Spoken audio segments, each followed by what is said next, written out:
Car में हूं मनोज मनु, आप देख रहे हैं इंडिया न्यूज। बात होगी महाराष्ट्र की। जी हां, गुंडा राज का गब्बर। महाराष्ट्र में मराठी और गैर मराठी विवाद बढ़ता जा रहा है। राज ठाकरे के गुंडे कानून व्यवस्था को ताक पर रखकर मराठी अस्मिता के नाम पर जमकर उत्पात मचा रहे हैं। मजदूर, शौचालय संचालक, ऑटो ड्राइवर, महिला, किसी भी उत्तर भारतीय को कहीं भी पकड़कर जबरन मराठी बुलवाने, धमकाने और मारपीट के मामले बढ़ने लगे हैं। अब तो कॉलेज में पढ़ने वाले छात्रों पर भी मराठी हिंदी का भूत सवार होने लगा है।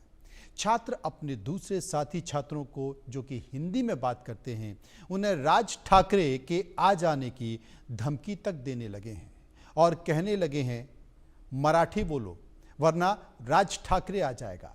ठीक वैसे ही जैसे बच्चे के ना सोने पर मां जिस तरह से बच्चे को गब्बर का डर दिखाती है और कहती है कि सो जाओ वरना गब्बर आ जाएगा। एक रिपोर्ट देखिए। मराठी बोलो नहीं तो राज ठाकरे आ जाएगा।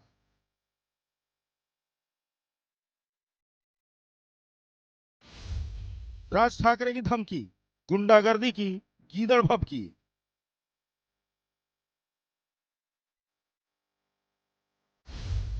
काम के नकाज के, दुश्मन समाज के।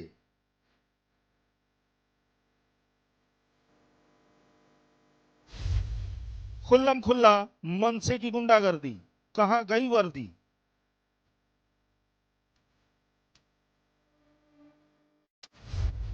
गुंडा राज का गब्बर। महाराष्ट्र में भाषा विवाद का मामला बढ़ता ही जा रहा है। मनसे के उत्पाती कार्यकर्ताओं के आगे मानो महाराष्ट्र पुलिस बेबस नजर आ रही है। मराठी और गैर मराठी में इतना भेद किया जा रहा है कि जो मराठी नहीं बोल रहा, नहीं लिख रहा, उसे मनसे के गुंडे बुरे तरीके से पीट रहे हैं। चाहे कोचिंग संचालक हो, चाहे कॉलेज में पढ़ने वाला छात्र हो, लोकल ट्रेन में सफर कर रही उत्तर भारतीय महिला हो या सार्वजनिक शौचालय में काम करने वाला उत्तर भारतीय कर्मचारी हो, जब मन चाहा, जिसे चाहा, मनसे के गुंडों ने मराठी ना बोलने पर खुल्लम खुल्ला पीट दिया। आम लोगों के बीच भी मराठी गैर मराठी विवाद ने तूल पकड़ लिया है। नवी मुंबई में वाशी के कॉलेज के बाहर एक छात्र की पिटाई कर दी गई। झगड़ा व्हाट्सएप ग्रुप पर हिंदी और मराठी में बात करने को लेकर शुरू हुआ। ये सारे छात्र एक कॉलेज के व्हाट्सएप ग्रुप से जुड़े थे। उनमें से कुछ छात्रों ने ग्रुप पर हिंदी में मैसेज लिखा। तभी व्हाट्सएप ग्रुप के एक छात्र ने मराठी में जवाब दिया और लिखा, मराठी में बोलो वरना राज ठाकरे आ जाएंगे। पुलिस के मुताबिक ग्रुप के दूसरे छात्रों को यह बात रास नहीं आई। मराठी बोलने के विवाद ने तूल पकड़ लिया। रात भर व्हाट्सएप ग्रुप पर उनके बीच बहस होती रही। अगले दिन कुछ छात्रों ने कॉलेज के बाहर मराठी में बात करने के लिए कहने वाले छात्र की हॉकी और डंडे से पिटाई कर दी। मराठी अस्मिता के नाम पर मनसे की गुंडागर्दी को हवा आम लोग भी दे रहे हैं। जबरन मराठी बोलने का दबाव बनाते हैं, नहीं तो राज ठाकरे के आने की धमकी देते हैं। जैसे राज ठाकरे न हो बल्कि गब्बर हो। मनसे की गुंडे के खिलाफ लोग भी मुखर हो रहे हैं। ये तो सही नहीं है। सबको जीने की आज़ादी है। जो भी भाषा बोल सकता है वो आसानी से बोलना चाहिए। सब लोग, है कि नहीं? बिल्कुल शर्म की बात है। इस पे मतलब कार्रवाई होना चाहिए जिन्होंने ये हरकत किए हैं उनके ऊपर। सर ये तो गलत है। और जैसे कि हम देखते हैं कि जो हमारा यूथ है वो आने वाला फ्यूचर है, तो लैंग्वेज के थ्रू किसी को टारगेट अगर आप बना रहे हो तो ये गलत है। ये हमारे इंडिया के किसी भी ऐसे जो बनाया गया है धर्म या फिर वो, ये सब चीज़ों को लेके ये बिल्कुल गलत है। ऐसा नहीं करना चाहिए, क्योंकि जो स्टूडेंट है वो सिर्फ अपने काम से काम रखते हैं। वो तो लैंग्वेज के थ्रू अगर आप किसी को जज कर रहे हो तो ये गलत है। आई थिंक ये जो हुआ है इसे हम डिसअपॉइंट है इस चीज़ से, और हम इसको बिल्कुल सपोर्ट नहीं करते हैं। इसके हम लोग बिल्कुल खिलाफ हैं। Thank you sir. सवाल है कि राज ठाकरे लगाम कब लगेगी। ठाकरे बंधुओं का मकसद चाहे जो भी हो, बीएमसी चुनाव का लालच हो या मराठी समुदाय का एक मुश्त वोट साधने की मंशा हो, राजनीतिक स्वार्थ के लिए ही सही, ठाकरे बंधु जिस तरीके से महाराष्ट्र का माहौल बिगाड़ रहे हैं, जिस तरह से मराठी उत्तर भारतीय के बीच में जहर घोल रहे हैं, वक्त रहते अगर राज ठाकरे और उनके गुंडों पर लगाम नहीं लगाई गई तो हालात हाथ से निकल सकते हैं। Bureau report, India news. वहीं नवी मुंबई के वाशी में छात्र की पिटाई के मामले में मनसे कार्यकर्ताओं ने एफआईआर दर्ज कराई है। मनसे कार्यकर्ता सचिन कदम से बात की हमारे सहयोगी सुधाकर कश्यप ने। नवी मुंबई में और एक मुद्दा चर्चा में है। ये मुद्दा जो है हिंदी और मराठी का विवाद हुआ है। दो स्टूडेंट थे और उन्होंने जो ये विवाद खड़ा किया है वो जो एक तो मराठी था, दूसरा था अमराठी था। जो अमराठी व्यक्ति ने जो मराठी स्टूडेंट है उसके ऊपर उसको मारपीट की है। यही मुद्दा मनसे के कार्यकर्ता ने उठाया और पुलिस स्टेशन में इसके बारे में एफआईआर रजिस्टर की है। मनसे के कार्यकर्ता सचिन कदम हमारे साथ है, हम उनसे जानते हैं कि क्या मामला है। क्या मामला है सचिन? वाशी स्थित एक महाविद्यालय में 20-21 साल के लड़के एक ही क्लास में पढ़ते हैं, सेकंड ईयर में। तो उस क्लास में एक व्हाट्सएप ग्रुप था उनके क्लास का। उस ग्रुप में एक मराठी लड़के ने ग्रुप में एक मैसेज डाला कि घरटी आमंत्रण लग्नाच्या मीटिंगला या। उनके किसी दोस्त की शादी थी तो शादी का इन्विटेशन उन्होंने मराठी में दिया। तो उसके ऊपर जो मराठी लड़का था तो शायद उसको जो समझ में नहीं आया होगा तो उसने उसको रिप्लाई किया कि तो उसको जो रिप्लाई किया तब मराठी लड़के ने डाला कि तुम मराठी सीखो और मराठी सीखो। तो ऐसा उन लोग बोलने के बाद वो मराठी व्यक्ति उद्युक्त हुआ और उसके बाद जब कॉलेज छूटा और वो मराठी लड़का बाहर था, कॉलेज के बाहर खड़ा था, तो मराठी लड़के ने कुछ उसके 3 दोस्तों को लेके हॉकी स्टिक लेके उसको बहुत मारा, बहुत गंदी तरीके से उसकी पिटाई की, अकेले की पिटाई की। तो ये बहुत ही संगीन मामला है। तो इस मामले में महाराष्ट्र नवनिर्माण सेना के हमारे प्रवक्ता और नवी मुंबई शहराध्यक्ष गजानन काले उनके नेतृत्व में हम लोग वाशी पुलिस स्टेशन में गए और उनको हमने बोला कि एफआईआर नोंद कीजिए। उस हिसाब से गुनाह भी नोंद हो गया है और हमने बोला कि जो हमारे लड़के ने जो ये किया है सारी बात की है तो उसको अच्छा सबक सिखाना चाहिए। ऐसा सबक सिखाना चाहिए कि ऐसी बात उसने दोबारा नहीं करनी चाहिए। तो इस तरीके से हमने पुलिस को मांग की है। क्या आपने इस बारे में इसको मारा या कुछ किया इसको, जो मराठी लड़का है? ये हमारे ऊपर एमएनएस के ऊपर हमें हमेशा आरोप होता रहता है कि एमएनएस गुंडागर्दी करने वाली पार्टी है। हम लोग हमेशा मार पिटाई करते। लेकिन आप देखोगे तो ये कॉलेज के स्टूडेंट का मामला था। तो हमने उस जो मराठी लड़का है उसको जो मारा है हॉकी स्टिक से, उस लड़के के घर में जाके हमने उससे मुलाकात की, उससे बात की। वो लड़का घबराया हुआ था और उसने भी हमें रिक्वेस्ट की कि वो जो मराठी लड़का है जब उसको पता चला कि एमएनएस का इसमें इन्वॉल्वमेंट आ गया है तो मराठी लड़के ने बहुत सारी रिक्वेस्ट की। उसके माँ बाप ने भी उसको रिक्वेस्ट की कि हम आपके पैर पड़ते, आप उसके ये आगे कार्रवाई मत कीजिए। और मराठी लड़के ने भी बड़ा दिल रखे, उसने बोला कि मैं उसको अभी माफ़ करता हूँ, जो हुआ गलत हुआ। तो हमने भी उसका रिस्पेक्ट कैसे कॉलेज में सीखने वाले छात्र है उनका आगे का करियर बर्बाद ना हो ये ध्यान में रखे हमने भी उधर जाके कुछ उसको मारा पीटा नहीं है। लेकिन हमने पुलिस को वो बोला है कि जो भी है कायदेशीर कार्रवाई आप कीजिए और ऐसा सबक सिखाइए उस लड़के को कि ऐसे गुंडागर्दी उसने फिर से नहीं करनी चाहिए। और अगर ऐसी गुंडागर्दी चलती है तो हमारे एमएनएस स्टाइल में आने के लिए आप मजबूर कर रहे हो, इतना इशारा हम लोग यहाँ से देते हैं। जो अमराठी लड़का है उसने माफ़ी मांगी, क्या किया उसने लिखित तरीके से माफ़ी मांगी है और फ़ोन करके भी वो जो मराठी लड़का है और उसके जो अमराठी लड़के का नाम है फैयाज नाइक करके लड़का है, तो उसके माँ बाप ने भी इनकी माफ़ी मांगी है। तो हमने उसको फ़ोन करके बोला है कि माफ़ कीजिए, हमारे बच्चे का करियर है, हमारे बच्चे का करियर ख़राब हो सकता है। तो हमने भी बोला कि बड़ा दिल रखे कि हम लोग उसको अभी मार पिटाई करके उसको और ज़्यादा बढ़ावा नहीं देंगे इस बात को। और हम लोग ये समझते हैं कि ये कॉलेज की बात है, ये कॉलेज में अगर निपट जाए तो अच्छी बात है। लेकिन इतना हम लोग जरूर कहेंगे कि मराठी का सम्मान होना चाहिए। अगर मराठी का कोई अपमान अगर करता है तो आप हमें मजबूर करते हो कि हम लोग अपनी तरीके से कार्रवाई करने के लिए। धन्यवाद। Sudhakar Kashyap, India news, Mumbai. इसी मसले पर चर्चा करेंगे। कुछ मेहमान मेरे साथ जुड़ गए हैं। राजलक्ष्मी जोशी जी हैं, राजनीतिक विश्लेषक हैं मेरे साथ, उनसे चर्चा करेंगे। सैयद जवाद हैं, राजनीतिक विश्लेषक हैं। संजीव कौशिक हैं, राजनीतिक विश्लेषक मेरे साथ मौजूद होंगे। मुफ्ती शमून कासमी है, इस्लामिक स्कॉलर हैं। लेकिन उनके साथ साथ सुषमा अंगारे, नेता शिवसेना उद्धव ठाकरे गुट, और केशव उपाध्याय, नेता बीजेपी, हमारे साथ मौजूद होंगे। सबसे पहले मैं सुषमा जी से बात को समझने की कोशिश करूंगा, जानूंगा महाराष्ट्र में भाषा विवाद पर मचे घमासान पर हमारे साथ सुषमा जी जुड़ी हुई हैं। उनसे हम जानेंगे कि वो क्या कहती हैं, क्योंकि उद्धव गुट की बड़ी नेता हैं। और सबसे बड़ी बात है सुषमा जी, आप राज्यपाल से इस मुद्दे पर मिली हैं, कई सारी बातों का जिक्र आपने राज्यपाल से किया है। क्या मुलाकात हुई, बातचीत क्या हुई?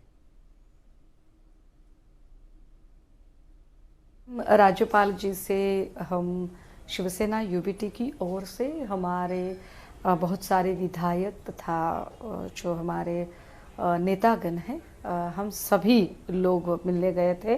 पिछले कुछ दिनों से जिस तरह से सरकार के मंत्रिमंडल में स्थित मंत्रीगण जिस लापरवाही के साथ उनकी बयान, बहुत ही बेतुकी बयानबाजी आ रही है और बहुत सारे मामले जो सामने आए हुए हैं, इन्हीं मामलों को लेकर जो महाराष्ट्र की छवि धूमिल होती जा रही है, तो इसलिए ऐसे लोगों को मंत्रिमंडल से निकालना चाहिए, सत्ता से बाहर कर देना चाहिए।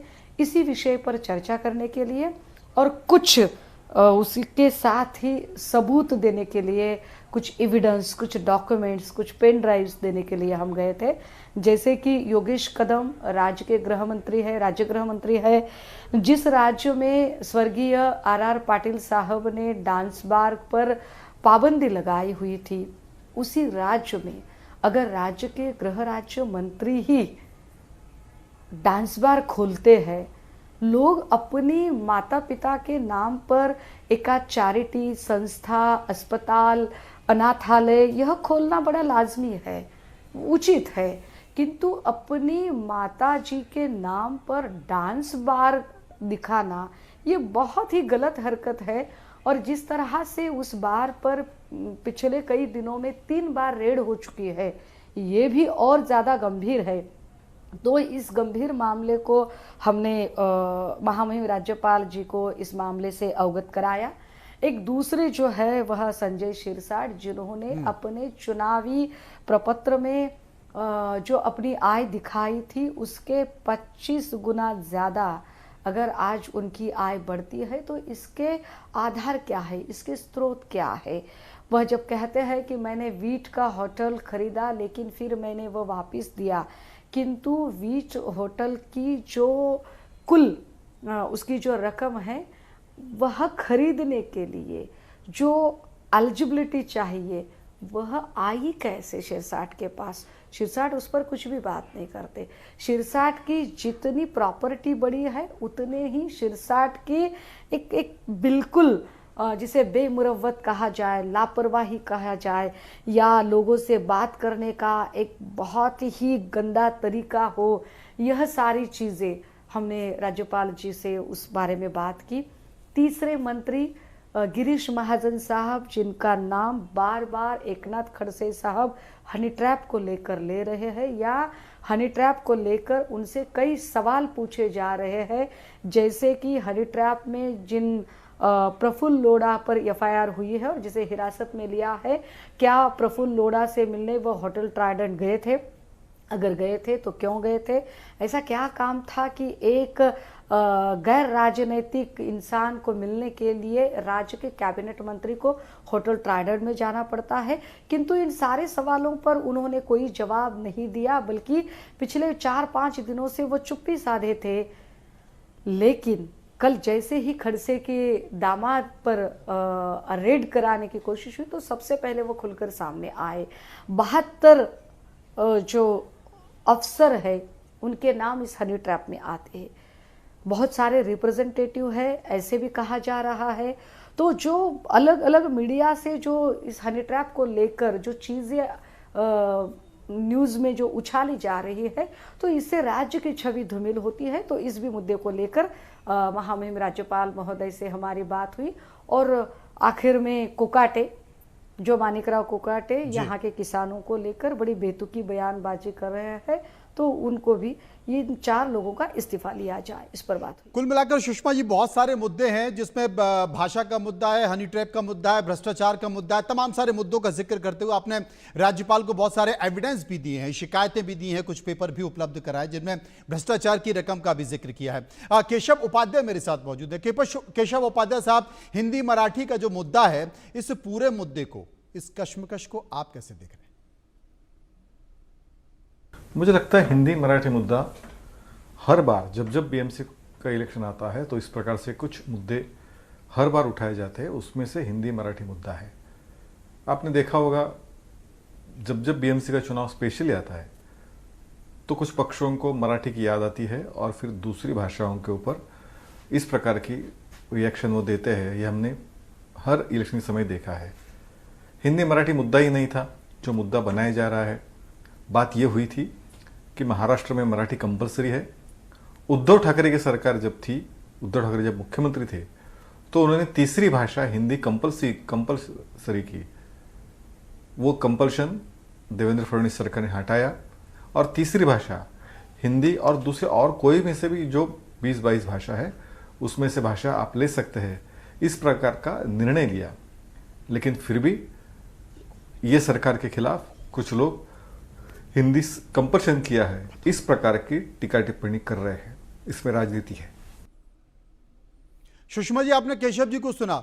अब तमाम जो बातें की जा रही हैं, आखिर उन पर कार्रवाई क्या होगी? शिकायत तो आपने कर दी है। हमारी मांग है कि इन सभी लोगों का इस्तीफा लेना चाहिए और खासकर संजय शिरसाट और योगेश कदम, इन 2 लोगों की इंक्वायरी होनी चाहिए। योगेश कदम के इलीगल डांस बार की इंक्वायरी होनी चाहिए और दूसरी संजय शिरसाट की जो आय है, इस आय की स्रोत क्या है, इसकी भी इंक्वायरी होनी चाहिए। बहुत गंभीर हमारी आरोप मांग लगाए जा रहे हैं। कुछ दिनों बाद विधानसभा भी होगी, लेकिन केशव साहब, विपक्ष इस मुद्दे को लगातार उठा रहा है। आपको लग रहा है कि सरकार फंसेगी?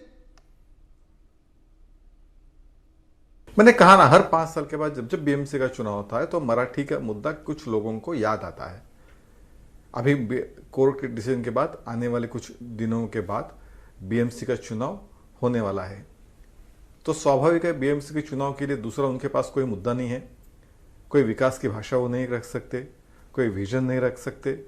तो फिर इस प्रकार की राजनीति, इस प्रकार के मुद्दे उठाना, इमोशनल मुद्दे उठाना, मिसअंडरस्टैंडिंग करने वाले मुद्दे उठाना, फॉल्स नैरेटिव के मुद्दे उठाना, ये विपक्ष का उबाठा का काम है। तो मुझे लगता है इसी प्रकार ये काम कर रहे। कुछ मेहमान भी हमारे साथ जुड़े हुए हैं, उनके साथ एक बार चलते हैं, उनके पास चलते हैं, क्योंकि बहुत सारे मुद्दे उनके पास भी हैं, बातें उनके पास भी हैं। सैयद जवाद मेरे साथ मौजूद हैं। सैयद जवाद, आप वाकई इसे भाषा का मुद्दा मानते हैं, या जिस तरीके से बातें की जा रही हैं कि ये भाषा का मुद्दा नहीं है, ये बीएमसी का चुनाव और बीएमसी के चुनाव के इर्द गिर्द सारी चीजें घूम रही हैं? जी, बहुत बहुत धन्यवाद मनु जी। आपको और आपके सभी दर्शकों का मेरा जय हिंद, जय संविधान। मेरी वॉइस एको कर रही है, इसको प्लीज ठीक करवा देंगे। आपकी आवाज ऑन या ठीक जा रही है? जी, देखिए क्या है, इस पूरे विवाद को अगर जन्म किसी ने दिया है तो मौजूदा भारतीय जनता पार्टी की सरकार ने दिया है। और डबल इंजन की सरकार लोगों को सुरक्षा प्रदान करने में भी असमर्थ दिखाई दे रही, खामोशी इख्तियार करी हुई। पहले तो आप त्रिभाषाई कानून लेकर के आते हैं और जबरदस्ती लोगों पे थोपना चाहते हैं। उसके बाद हमला हो रही है, लोगों के साथ मार पिटाई हो रही है। तो जो मौजूद सरकार है, फडणवीस साहब की सरकार है, जो महाराष्ट्र की पुलिस है, वो तो कमजोर दिखाई दे रही। आप बताइए अभी तक कौन से सख्त स्टेप लिए? बिल्कुल इसके पीछे राजनीति है। लेकिन इसमें सबसे बड़ी आग के अंदर घी डालने का काम किसी ने करा तो भारतीय जनता पार्टी ने करा। मैंने कई बार कहा है कि बारूद के ढेर पे बैठ करके माचिस से ना खेला जाए, बहुत ज्यादा खतरनाक है। और जहां पर भाषा विवाद की बात आती है तो आप देख लीजिए, तमाम नजीरे हमारे सामने पेश हैं जहां पर लोगों के बीच विवाद भी हुआ। और राजलक्ष्मी जी, आप क्या मानती हैं?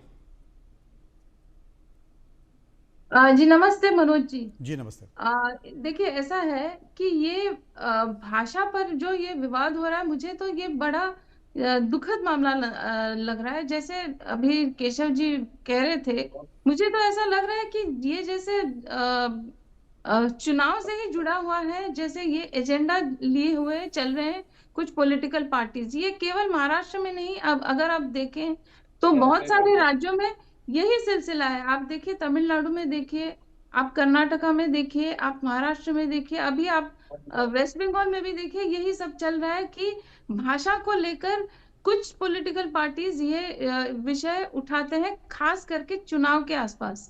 तो देखिए ऐसा है कि जब मैं स्कूल में पढ़ रही थी महाराष्ट्र में, तब उस वक्त ऐसा था कि हमको 3 भाषाएं सिखाई जाती थी। एक तो अभी मैंने इंग्लिश स्कूल में पढ़ाई की है, तो इंग्लिश एक भाषा थी और उसके साथ साथ मराठी कंपलसरी थी और हमें हिंदी भी पढ़ाई जाती थी। तो हिंदी ऐसा तो नहीं है कि ये अचानक से ही कुछ नया मामला आया है, लेकिन ऐसा ये अभी ऐसा नजर आ रहा है कि इसकी जानबूझकर लोगों ने उसको मुद्दा बनाया हुआ है ताकि ये एक चुनाव के लिए एक मुद्दा बना सके। तो देखिए ऐसा है कि मैं ये समझ सकती हूँ कि मराठी के लिए अभिमान होना, जैसे मराठी अस्मिता जो कहते हैं, वो मुझे उसमें कुछ भी गलत नहीं नजर आ रहा। लेकिन ऐसा है कि जो दूसरे प्रांतों से जो लोग आते हैं, अगर यहाँ पर रह रहे हैं, बस रहे हैं, तो उनको मराठी सीखना या जिस प्रांत में वो रहते हैं वहाँ की भाषा सीखना ये अनिवार्य है मेरे हिसाब से।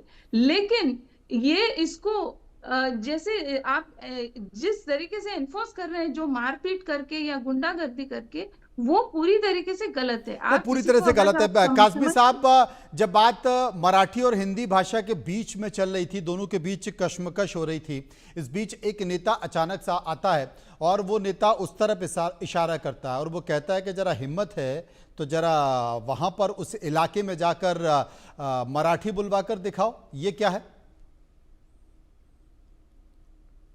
कासमी साहब? अनम्यूट कर लीजिए, तभी आवाज पहुंच पाएगी महाराष्ट्र तक।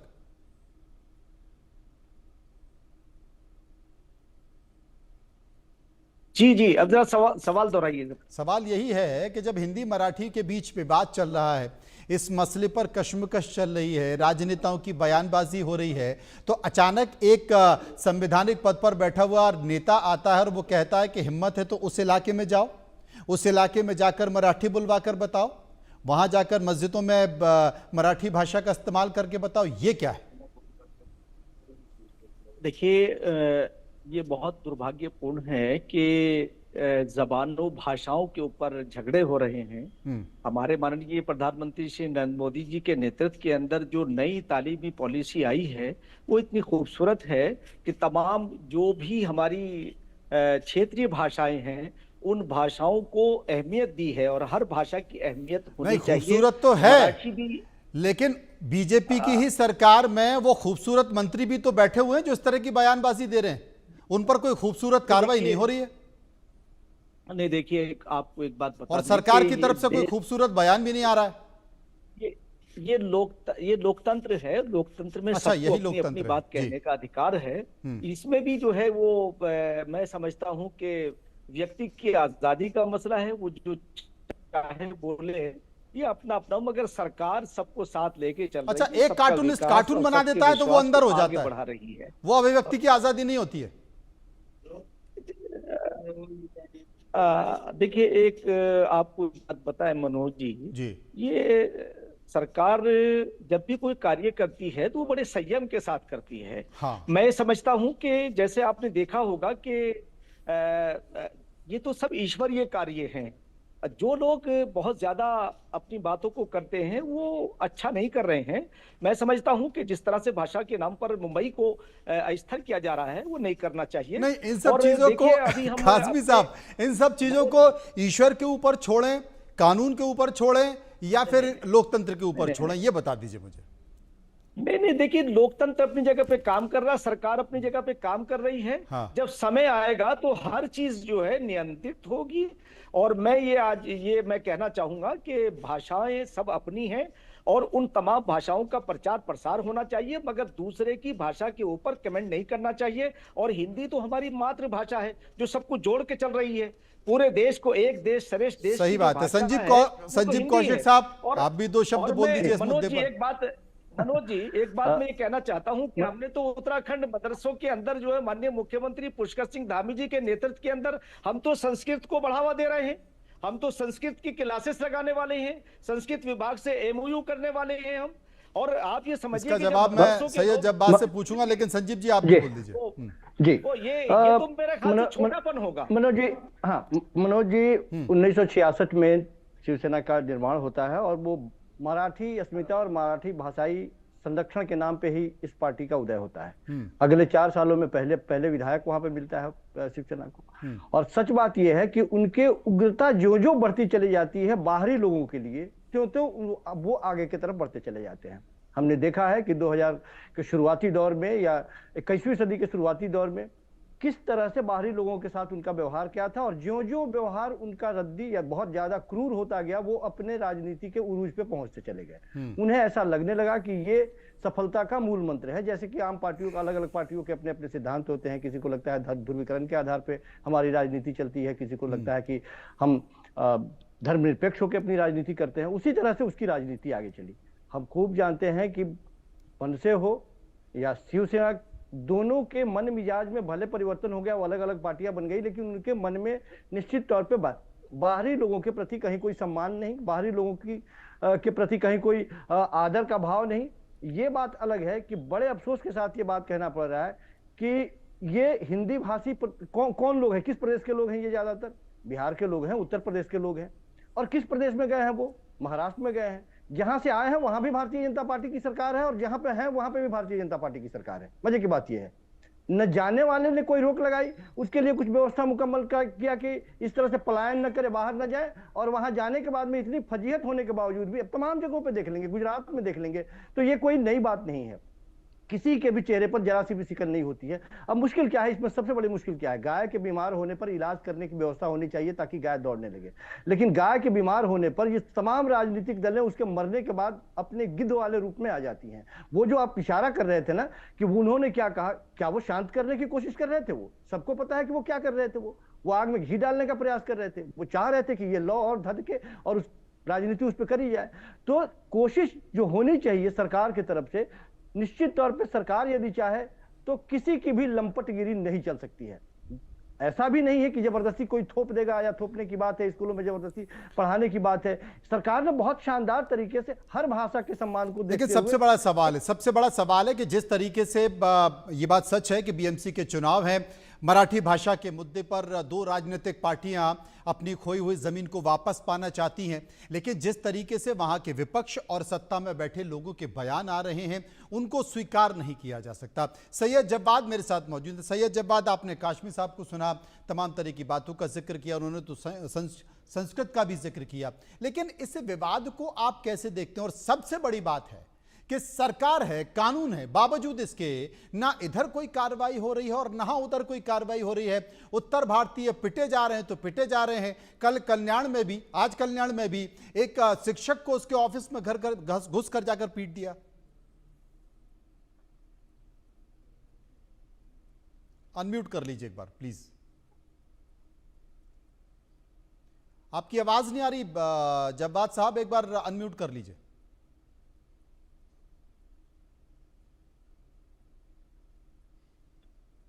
हेलो, हाँ अब आ रही है, बोलिए जी। वो है ना कि लगा के आग शहर को बादशाह ने ये कहा, उठा है दिल में तमाशे का शौक बहुत, झुका के सर सभी शाह परस बोल उठे, हुजूर का शौक सलामत रहे शहर और बहुत। आपको पता है यही दिल्ली के अंदर सटे गुड़गांव के अंदर क्या हुआ? कुछ लोग बंगाली बोलने वाले हैं और बंगाल से ताल्लुक रखने वाले लोगों के साथ क्या कहा गया?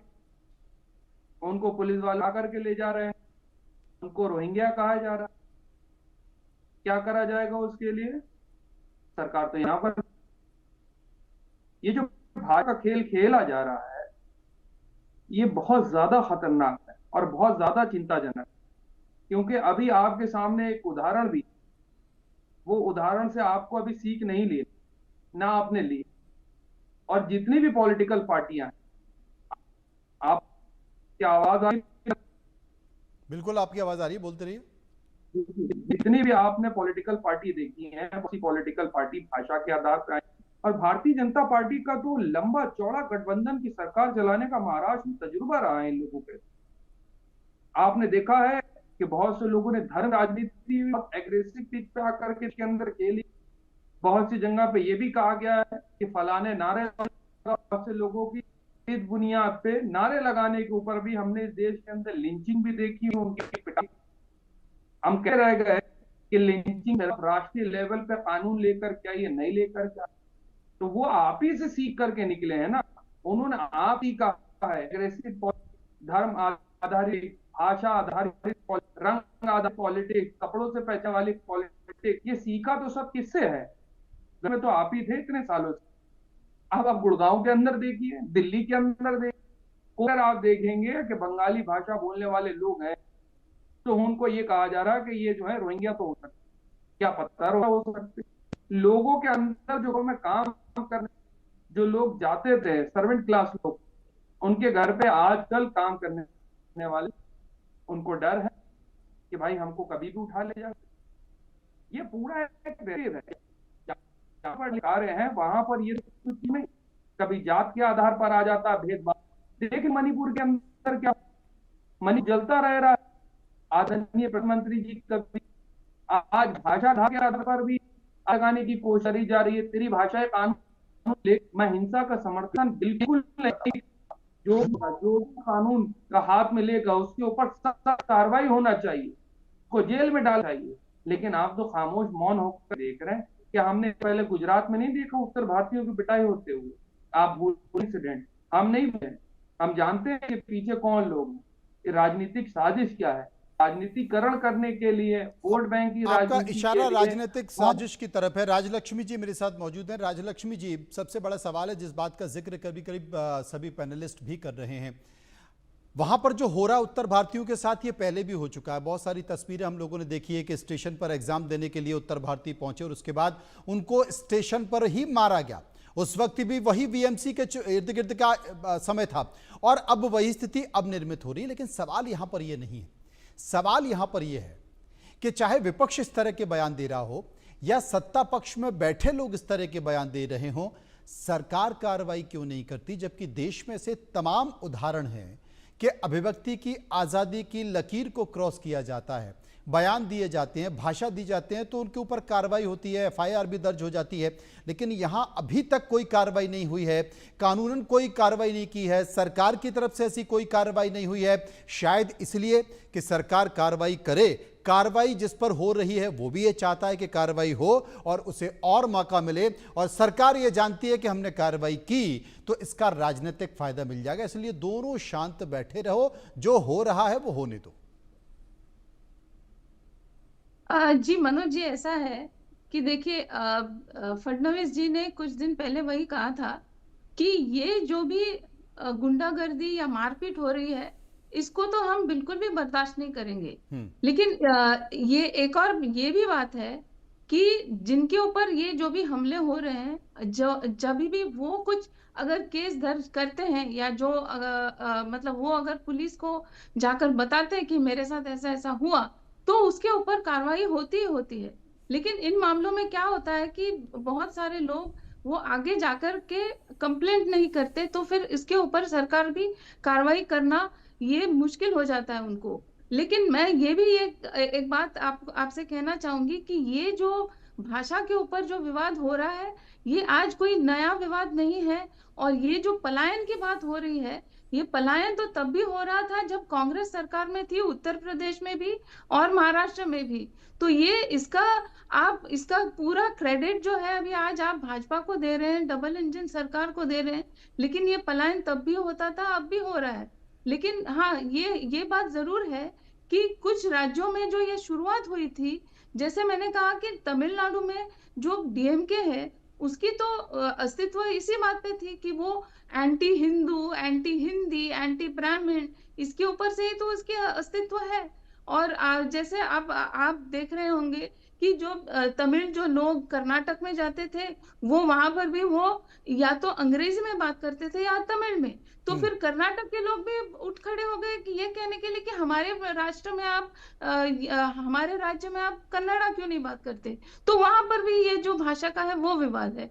तो महाराष्ट्र में भी विवाद और अन्य जगहों पर भी अभी आप देखेंगे कि पश्चिम बंगाल में भी ये विवाद आ रहा है। तो ये जो है ये ऐसा नहीं है कि कोई एक राजनीतिक पक्ष को आप इसका दोष दें। और जैसे आपने कहा कि ये जो है इसका राजनीतिक फायदा उठाने की कोशिश कर रहे हैं कुछ राजनीतिक पार्टियां, तो इसीलिए सरकार भी चुप बैठी है कि हो सकता है कि अगर कोई कंप्लेंट करे तो फिर हम इसका डेफिनेटली इसका कुछ ना कुछ एक्शन लेंगे। और जो आपने कहा कि जो जिस नेता ने कहा था कि आप उन एरियाज में क्यों नहीं जाते जहां पर लोग कुछ अलग धर्म के हैं, तो ये इस बात पर वो रोशनी डालने की कोशिश कर रहे थे कि आप ये जो मराठी का मुद्दा उठा रहे हैं वो केवल उन्हीं आप एरियाज में आप उठा रहे हैं, उन्हीं जोन्स में आप उठा रहे हैं जहां पर आपको पता है कि लोग आपका विरोध नहीं करेंगे। जैसे आप जहां पर गुजराती लोग बसते हो या उत्तर भारतीय लोग बसते हो, आप वहां पर जाकर कहेंगे कि आप मराठी में बात करिए, लेकिन संजीव जहां जी। पर आपको पता है कि मुस्लिम आबादी है वहां पर आप नहीं जाएंगे, क्योंकि उनको पता है कि वहां पर उनकी बात नहीं चलेगी। तो ये जो है उनको ये मराठी का मुद्दा नहीं है, उनके लिए ये पब्लिसिटी और उनके लिए ये एक राजनीतिक मुद्दा है। ये इस बात पर रोशनी डाल रहे थे कुछ मंत्री भाजपा के। तो सं- ये इसीलिए मुझे संजीव लगता जी। है कि ये जो है ये सेकंड। नॉन इशू है जिसको हाइप किया जा रहा है। संजीव जी जवाब। जी देखिए मनोज जी, अब इस तर्क का तो कोई जवाब नहीं हो सकता है कि सरकार इसलिए कार्रवाई नहीं कर रही है कि उसका कोई राजनीतिक लाभ उठा ले, और ऐसे ही पिटते रहे लोग, ऐसे ही गालियां सुनते रहे लोग। तो इस तर्क का कोई जवाब नहीं हो सकता। निश्चित तौर पे अभी भी ये इस मानसिकता से जब तक हम नहीं निकलेंगे कि पूरा हिंदुस्तान हमारा है, ये पूरा मुल्क हमारा है। देश के गृह मंत्री खड़े होते हैं सदन में, जब वो तमिलनाडु के बारे में बोलते हैं, वहां के भाषाई इस तरह के आरोप के ऊपर बोलते हैं तो अच्छा लगता है, लेकिन तब इंतजार हम भी करते हैं कि शायद वो महाराष्ट्र के बारे में भी बोल दें कि इन भाषा के आधार पर आप जो ध्यान आकर्षित करना चाहते हैं, वो भ्रष्टाचार को कैसे छुपाना चाहते हैं, छोड़ेंगे नहीं, पकड़ेंगे नहीं, कुछ बोलते तो शायद इसका असर होता। देखिए सच बात यह है कि हम मान के चलते हैं कि केंद्र में और महाराष्ट्र में भी भारतीय जनता पार्टी की सरकार है, और केंद्र में बहुत दिनों के बाद में कोई ऐसी सरकार है, इतने पॉपुलर प्रधानमंत्री हैं कि वो एक बार कह दे कि नहीं ये दिन नहीं रात है, तो लोग रात मानेंगे। वो एक बार कह दे कि नहीं पैरों पे खड़ा रहना है, तो एक पैरों पे लोग खड़ा रहेंगे जी। देश के प्रधानमंत्री कभी इस पर कोई पहल नहीं करते कि ऐसे लंपटों को नहीं छोड़ा जाएगा जो भाषा के आधार पर हिंदुस्तान को बांटने की कोशिश करेंगे, ऐसे लोगों को नहीं छोड़ा जाएगा जो मस्जिदों पर जाके भगवा फहराएंगे और जो मंदिरों के सामने जाकर के अल्लाह अकबर का नारे लगाएंगे। तो इस तरह की भाषा का कभी आपने कभी देखा नहीं होगा, सुना नहीं होगा। दरअसल जितनी राजनीतिक पार्टियां हैं, उन सबसे ज्यादा तो जो सत्ता में है उसको अपने आप को मजबूत करना है, तो उसको यहीं से खाद पानी मिलती है। उस आग को वो खत्म नहीं करने देना चाहती। छोटी छोटी पार्टियां तो आग को वो खत्म नहीं करने देना चाहती है, और वो चाहती है कि ये राजनीतिक मुद्दा बना रहे। बहुत बहुत शुक्रिया करूंगा मैं सभी मेहमानों का जो मेरे साथ इस परिचर्चा में मौजूद रहे। सुषमा जी एक बार फिर से हमारे साथ जुड़ गई हैं, हम उन्हीं के पास चलते हैं। सुषमा जी, आपने राज्यपाल से मुलाकात की है, आपके साथ तमाम विधायक भी पहुंचे हैं, ज्ञापन भी दिया गया है, लेकिन आपने जो कुछ दिया है उस पर राज्यपाल महोदय ने क्या कहा? राज्यपाल जी ने इन सारे मामलों में जो हमसे बात की वह बड़ी अच्छी तरीके से पेश आए, और उन्होंने कहा कि मैं राज्य के मुख्यमंत्री से इस बारे में बात करूंगा।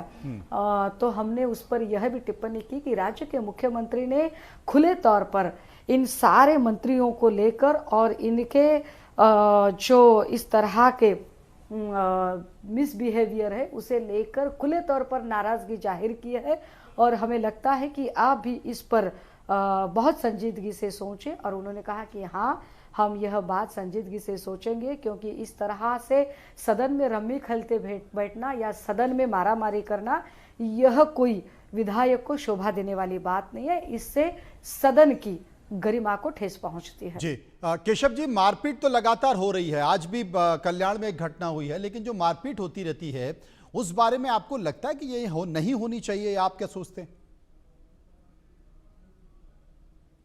मुझे लगता है भाषा कोई हो, मराठी में महाराष्ट्र में जो रहता है उसको मराठी आना चाहिए, इसमें कोई किसी की दो राय नहीं।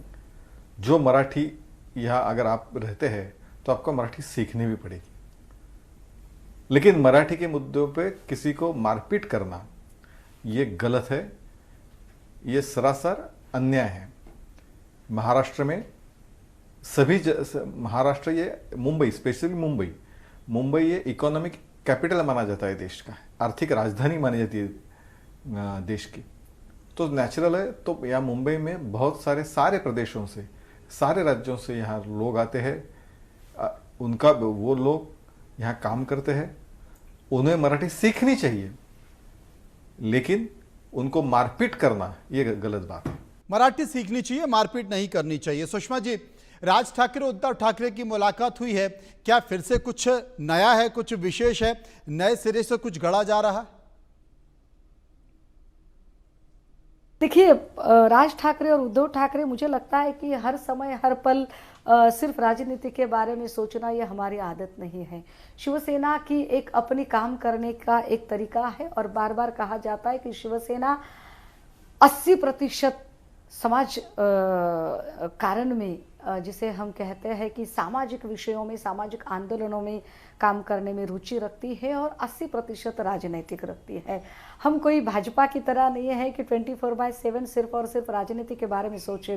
कि हमारे पार्टी सुप्रीमो का जन्मदिन था, लेकिन इस खुशी के मौके को और 10 गुना खुशी बढ़ गई जब 12 साल बाद उनके भाई खुद उन्हें बधाई बात देने के लिए और उनका शुभकामनाएं देने के लिए मातोश्री पर आए। तो ये बहुत ही सहज सी बात है कि महाराष्ट्र की मराठी मन पर, मराठी लोगों के लिए ये अपने आप में एक खुशी का माहौल और एक तरह से सरप्राइजिंग गिफ्ट जिसे कहा जाता है कि जा सकता है कि अचानक से एक उपहार मिलना। वैसे कल की मुलाकात थी। रही बात राजनीति की, तो मुझे लगता है कि स्थानिक स्वराज्य संस्था को लेकर इलेक्शन इस साल होंगे कि नहीं, थोड़ी संदेह की बात है। तो जब इलेक्शन लगेगा तब देखेंगे और तब बात करेंगे इस पर। बहुत बहुत शुक्रिया करेंगे केशव जी का, शुक्रिया हम करेंगे सुषमा जी का जो विस्तार से हमारे साथ बनी हुई थी। वहीं मराठी में मराठी हिंदी विवाद पर उत्तर भारतीयों में काफ़ी गुस्सा दिखाई दे रहा है। महाराष्ट्र में रह रहे उत्तर भारत के लोग सरकार के इस मुद्दे पर ध्यान देने की मांग कर रहे हैं। हमारे सहयोगी सुधाकर ने लोगों से बातचीत की। कल्याण में एक क्लास टीचर था, उसको मनसे के कार्यकर्ताओं ने धमकाया, उसकी मारपीट भी की है। ये घटना घटी है, कल की घटना ये, और इसी के मुद्दे पर बोलने के लिए हमारे साथ उत्तर भारतीय भाई हैं। हम उनसे जानते हैं कि उनकी क्या प्रतिक्रिया है इस मामले में। तिवारी जी, आप भले बताइए कि क्या प्रतिक्रिया है इसके मामले में। जहाँ तक मैं न्यूज़ में देख रहा था, तो उसमें जो क्लास चलाते हैं, वो क्लास जो चला रहे थे सिद्धार्थ सिंह, उन्होंने यूपीएससी का और एमपीएससी की तैयारी कराते थे। और यूपीएससी एमपीएससी में उन्होंने खुद की जो आइडेंटिटी है वो डुप्लीकेट बना के रखी थी। जीएसटी ऑफिसर अपने आप को बता रहे थे, ऐसा उन लोगों ने आरोप भी लगाया है। और उनका बच्चा जो पढ़ रहा था, वो बच्चा कम से कम 4-8 महीने से आ रहा है उनकी क्लास में, मगर एमपीएससी की वो तैयारी ही नहीं करवा रहे हैं। तो ऐसे व्यक्ति को तो मार खाना ही पड़ेगा, क्योंकि पैसे भी लोगे और हमारे जो गुरु ब्रह्मा होते हैं और गुरुजी ही हमारे साथ चीट करेंगे। तो ऐसे फिर उत्तर भारतीय हो, चाहे मराठी हो, चाहे पंजाबी हो, उसको मार खाना तय है। इसमें कोई दो राय नहीं, कोई दादागिरी नहीं, एकदम उचित है। आपको क्या लगता है, ये मारपीट सही है? मारपीट सही नहीं, मगर जो देखो टाली एक हाथ से नहीं बजती है, दोनों हाथ से बजती है। हाँ, उन्होंने गलती किया तो उसकी तो शिक्षा तो थोड़ा भोगना ही पड़ेगा ना। हाँ, आज आप गुरु के, तो अपन गुरु पूर्णिमा के दिन गुरु की पूजा करते हैं, तो गुरु ने गुरु जैसे रहना जरूरी है। हाँ, शिक्षा तो सबको सरीका मिलना जरूरी है ना। आप भेदभाव, गुरु भेदभाव करेंगे तो शिक्षक कैसे हो, वही शिक्षा लेंगे, वो भी आगे जाके वही शिक्षा सिखाएंगे ना। आप बताइए, हिंदी मराठी का मुद्दा है, इसमें आपको क्या लगता है?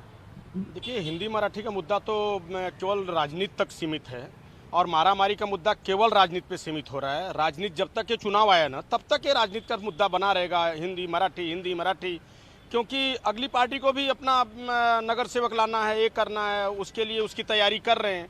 लेकिन ये जो मारामारी का मुद्दा है या पढ़ाई के मुद्दे पे जो मतलब क्लास चलाते हुए मारामारी हो रहा है, तो मेरा तो ये रिक्वेस्ट है, सबसे पहले गली गली में क्लास चालू है, नक्के नक्के में देखो क्लास चालू है। ये शिक्षा नहीं रह गई है, शिक्षा बिक गया है पूरा। कोई भी टीचर, कोई भी क्लास चलाने वाला यदि ये बोले मैं शिक्षा दे रहा हूँ, तो शिक्षा नहीं दे रहा है, वो बेच रहा है।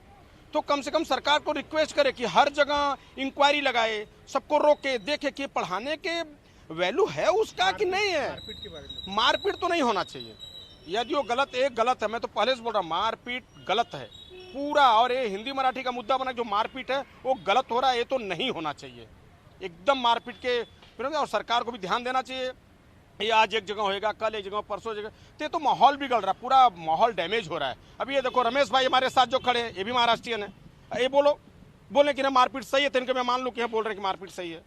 मारपीट एकदम गलत है, ये राजनीतिक मुद्दा, मारपीट का मुद्दा ही राजनीति का मुद्दा है केवल। नहीं, मारपीट का मुद्दा तो बहुत गलत है। मारपीट से कुछ काम नहीं होने वाला है, कोई भी समाधान मारपीट से नहीं होता है। हाँ, इसलिए मारपीट तो मतलब करना नहीं चाहिए। जो भी काम है समझदारी से बात करना चाहिए। ये राजनीति का मुद्दा उठा करके, ये मैटर में राजनीतिक मुद्दा उठा कर कोई काम नहीं करना चाहिए। ये सब टोटल खाली राजनीतिक मुद्दा चल रहा है यहाँ पे। मारपीट हमेशा के लिए गलत है। ये राजनीतिकरण बंद होना चाहिए। धन्यवाद। आप बताइए किसमें क्या राजनीति चल रही है?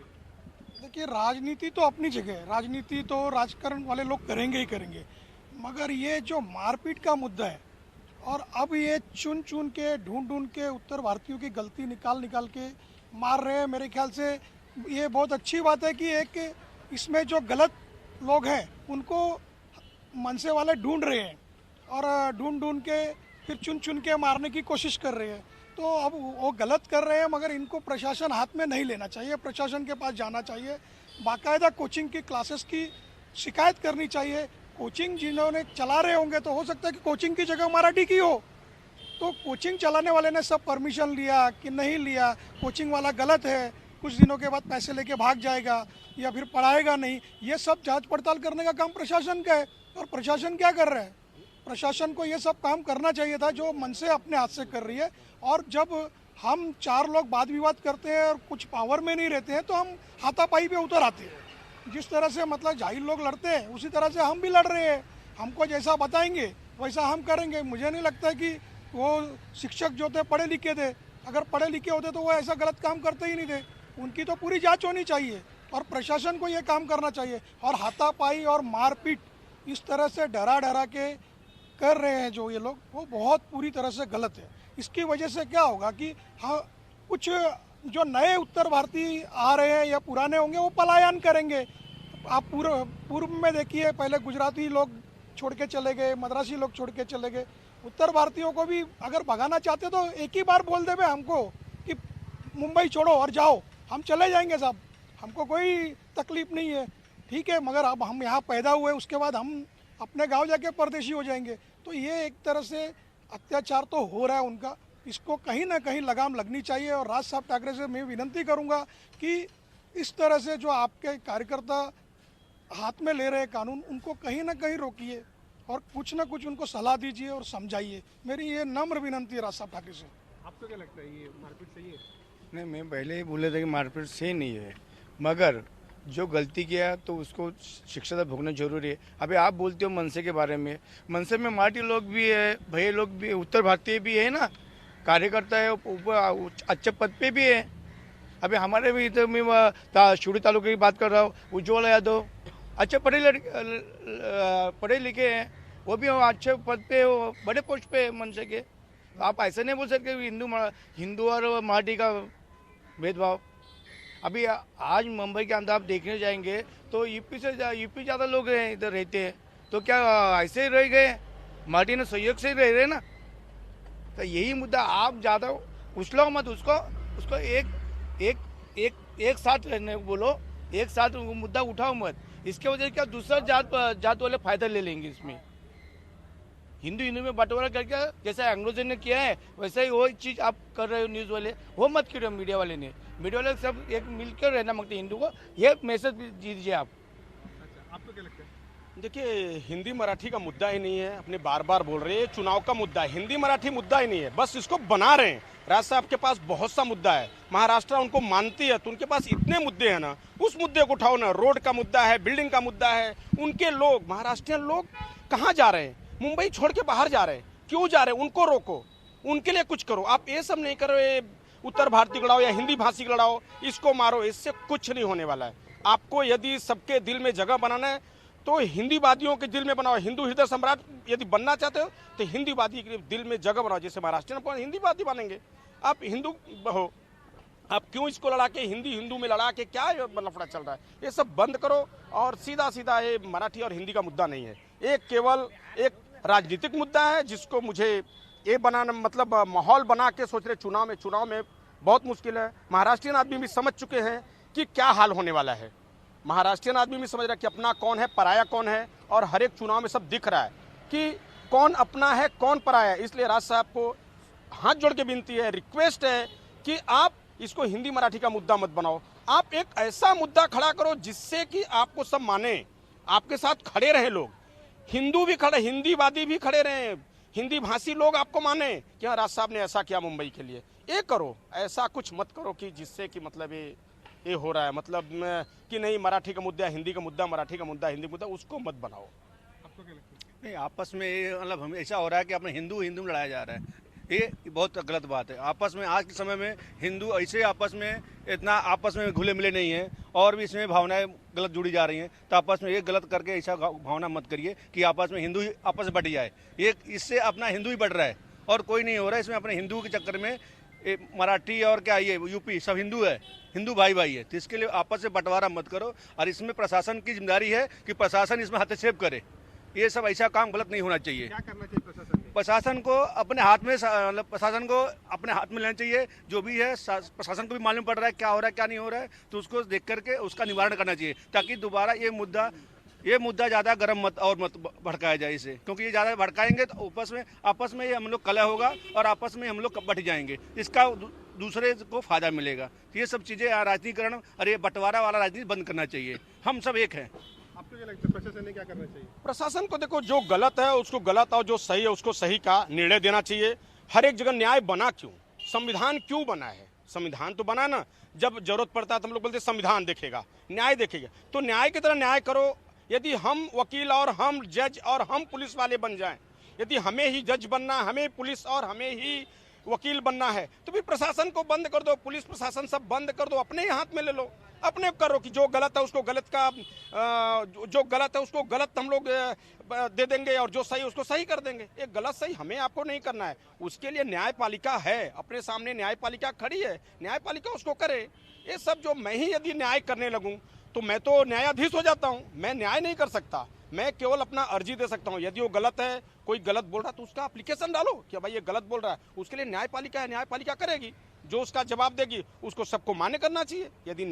यदि हम लोग कोई भाषा का दुरुपयोग नहीं होना चाहिए, किसी भी भाषा का दुरुपयोग नहीं होना चाहिए। ये हिंदुस्तान है, हिंदुस्तान में इतने भाषा बोली जाती है, हिंदी है, मराठी है, भोजपुरी है, तमिल है, कन्नड़ है, सब भाषा बोली जाती है। तो सब भाषा का हम लोगों को सम्मान करना चाहिए और सबको सबके भाषा का सम्मान करना चाहिए। ऐसा नहीं है कि नहीं मैं तमिल का ही सम्मान करूंगा, मेरा भाषा तमिल, मातृभाषा तमिल तो मैं तमिल करूं। नहीं, हमें सब भाषा का सम्मान करना चाहिए, क्योंकि हिंदी ही एक ऐसा भाषा है जो सब जगह बोला जाता है। फर्स्ट ऐसी लैंग्वेज जो हिंदी में निकल जाती है, इसलिए हिंदी के साथ साथ मराठी का भी सम्मान करना चाहिए। जय हिंद। Sudhakar Kashyap, India News, Mumbai.